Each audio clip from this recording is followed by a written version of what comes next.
ကလားเจ้าဆိုတော့အုတ်တင်နဲ့စောက်တဲ့เจ้าနေပါတဲ့စัจကြီးတိုက်ထဲကစကပြန်ဆိုတဲ့စာအုပ်ရှာဝန်းတင်ရေးတဲ့စာအုပ်အဲ့ကျမှဒီလိုတိတာမကြသေးဘူးပြီးတော့တည့်တလားမပြည့်သေးဘူးကလားเจ้าဆိုတော့အရင်တော့အာယုံကနေသောင်းနေလို့တော့တိထားတယ်ပြီးတော့ကလားเจ้าကဘာကိုပြောရအောင်ဆိုတော့အုတ်နဲ့စောက်တဲ့เจ้าဟာဟုတ်တယ်အဲ့ဒါကြောင့် तू ကခံတက်တွေတောက်တဲ့အခါအဲ့ဒီကလားเจ้าလို့ခေါ်တယ်အုတ်တွေနဲ့စောက်ထားတဲ့အစောက်ဦးတွေဖျားမဟုတ်ဘူးဆိုအကုန်ဖြတ်အဲ့မှာခံတက်စောက်ဒါကြောင့်ဒီလိုနိုင်ငံရဲ့စာကြည့်တိုက်တွေကဗကန်ခစ်နေရစစ်တလင်းဖြစ်သွားတယ်။ဘာဖြစ်သွားလဲ။စစ်တလင်းဖြစ်သွားတယ်။ပညာရေးကနေစီးရေးပဲရောက်သွား။ပညာမတက်တဲ့မင်းဆိုရဥဆောင်တဲ့အခါကျတော့လေတရုတ်ပြည်မင်းလက်ထက်မှာဟုတ်လား။နောက်အဲ့ဒီမှာဘသူဝင်းကူရလို့မြာ။တမိုင်းထဲမှာနည်းနည်းလေးလုပ်ကြည့်ပါအောင်ထုတ်ကြည့်သွားမအောင်။တရုတ်နဲ့စစ်ဖြစ်တော့ဘသူဝင်းကူอ่ะ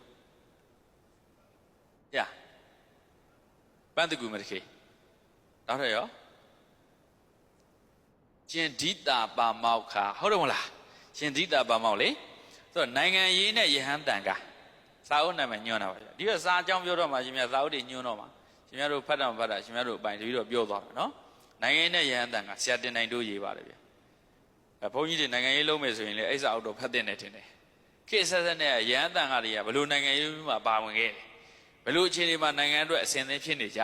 ဘလို့မျိုးကြိုးစားအားထုတ်ခဲ့လဲဆိုတာဗကန်ခိကနေရှင်များယနေ့ခေတ်ထိအောင်ကိုလိုနီခေတ်ထိအောင်ပေါ့လေဆရာကြီးရေးတာတော်တော်ကောင်းတယ်နိုင်ငံရေးနဲ့ရန်တန်ကဒီပြီးတော့ဒီမှာတော့စာအုပ်ရှိသိပြီးတော့ပေးငှမဖက်ချင်ဘာလို့ငှဖက်ရင်ဒီခါတည်းပြန်မရဒီပြီးအခုတည်းကိုစာအုပ်ပုံလေးပို့ပေးပါဗျာနော်အဲရှင်များတို့ရှားပြီးတော့ကပ်ပြီးပေါ့ဗျာနိုင်ငံရေးနဲ့ရန်တန်ကတော်တော်ကောင်းတယ်တော်တော်ဖတ်တယ်အဲ့ထက်မှလည်းဒီအကြောင်းအရာပါအခုတည်းပြောမယ်အကြောင်းအရာအကျဉ်းအပြည့်ပါရှင်ဒိတာပါမောက်ကနော်စစ်ပြမဲ့အရေးခင်းကိုပေါ်လာတဲ့အခါသူ့ရဲ့ diplomacy လို့ခေါ်တဲ့တန်ခင်းတမန်ခင်းအတက်ရဟန်းတန်ကကျွမ်းကျင်တဲ့အခါကျတော့သူ့ရောက်ဒီလိုနိုင်ငံစစ်မဖြစ်ပဲနဲ့ဗကန်ခင်းကလည်းတတ်တရတဲ့ခါရခဲ့တယ်ပေါ့တရုတ်ရဲ့အောက်ကိုပေါ့လေအဲ့ဒါတွေတွေ့ရထားတော့ဒီဘက်ဘာပြောချင်လဲဆိုတော့အဲ့ဒီမှာတရုတ်ပြည်မင်းရဲ့အုံနောက်အတွေးကောဘလောက်တိမ်ဖြင်းလိုက်လဲ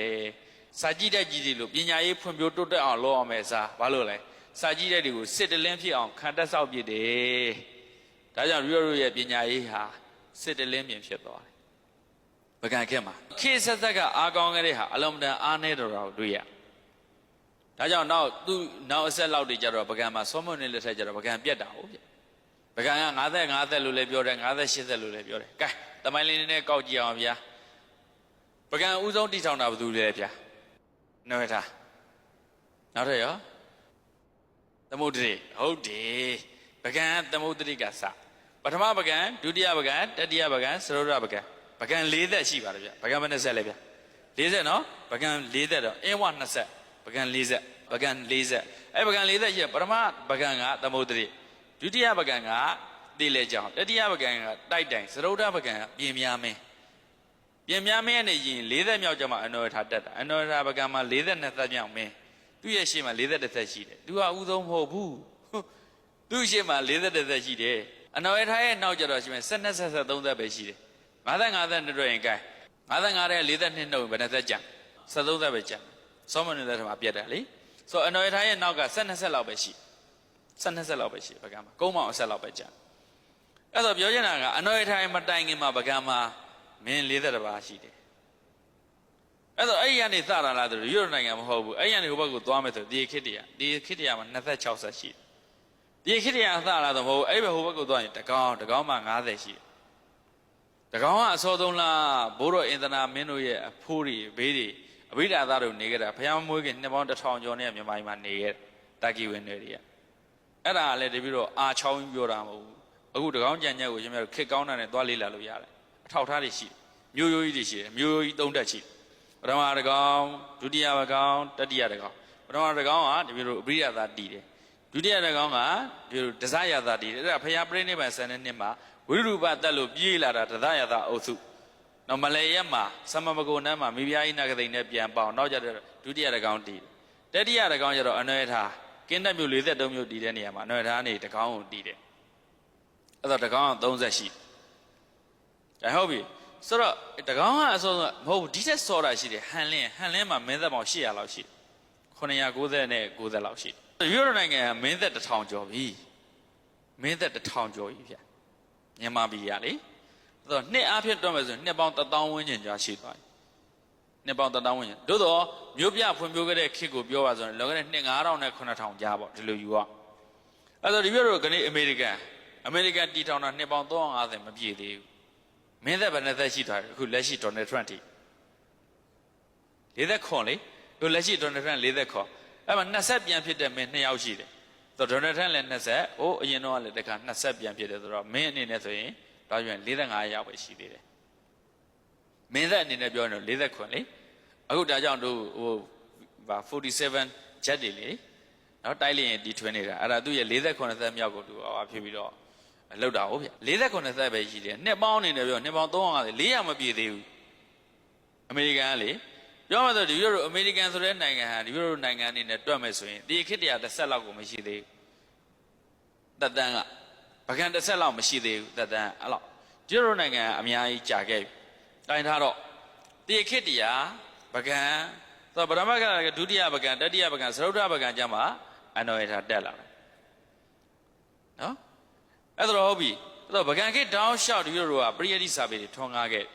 နောက်ပိုင်းခေတ်အနော်ရထားနောက်ပိုင်းခေတ်အဲ့တော့အနော်ရထားနောက်ပိုင်းခေတ်မတိုင်ခင်ပရိယတိစာပေထွန်းကားခဲ့လား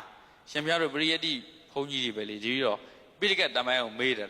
နော်မနက်ကမေးလိုက်တာတော့ပါပฏิပတ်တမိုင်းကိုမေးတာပေါ့ဗျာနော်ပฏิပတ်တမိုင်းကိုမေးတာပေါ့ဖြေတဲ့သူတွေလည်းဖြေပါတယ်တော်တော်များများတော့မထိပါဘူး10ပါးလောက်ဖြေတယ်မဆိုးပါဘူး3ပါးလောက်ကတော့တော်တော်လေးဟုတ်ပါတယ်လို့ပြောအောင်နော်ကဲဟုတ်ရအခုတပြည့်ပြောပရိယတိတမိုင်းပေါ့နည်းနည်းလေးကြည်အောင်နော်ဆိုတော့ဒီလိုနိုင်ငံမှာစာပေအရေးသားဒီခေတ်တည်းခေတ်နဲ့ရှိခဲ့လား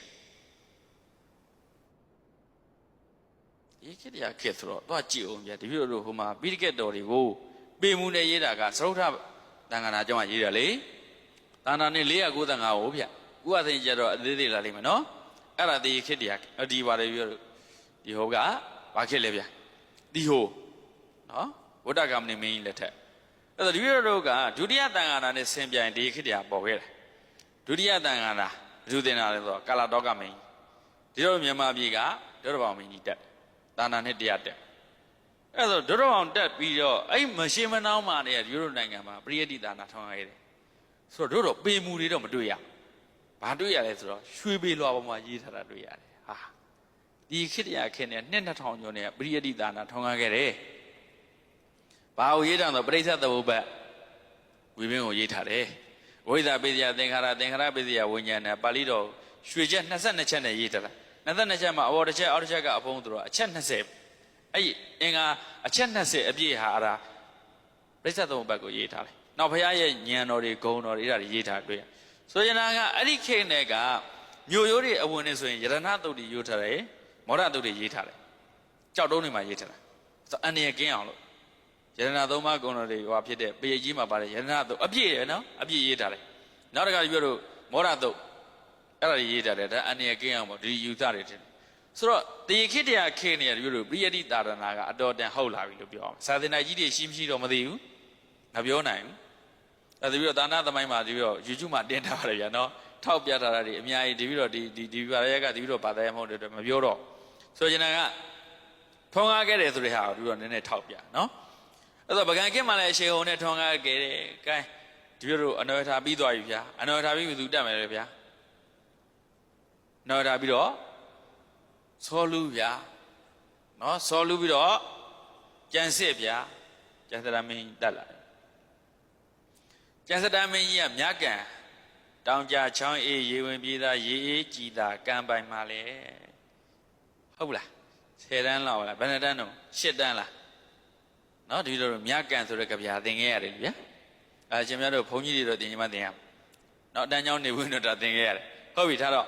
ဆိုတော့မြတ်ကံဆိုတဲ့ဒီဆယ်ကြီးအဲ့ဒါနဲ့တူအဲ့ဒီမြတ်ကံဝင်းချင်းမှာဘာတွေတုံးဗျာဖတ်ကြည့်လိုက်ပါဦးဗျာမြတ်ကံစက္ကူတိုက်တဲ့စာကြီးတိုက်ကြီးအတော်ကြီးကျယ်တဲ့စာကြီးတိုက်ကြီးကျန်သက်သားရဲ့ကောင်းမှု1954ခုနှစ်မှာတဲ့လမ်းလုတ်တဲ့သူတွေကဒေါ်လာရေးဆွရလက်ထက်လောက်လားတော့မဟုတ်ဒေါ်လာရေးဆွရ1960နှစ်မှာတက်တယ်ဆိုရင်အဲ့ဒီမတိုင်ခင်ပေါ့လမ်းခင်းပစ်လိုက်တယ်ဒီလိုနိုင်ငံပညာကြီးကလမ်းဘေးပါရောက်သွားနိုင်ငံစစ်တလင်းဖြစ်သွားတယ်အခုဒီမှာကြတော့လည်းဘာဖြစ်သွားလမ်းဘေးရောက်သွားတာ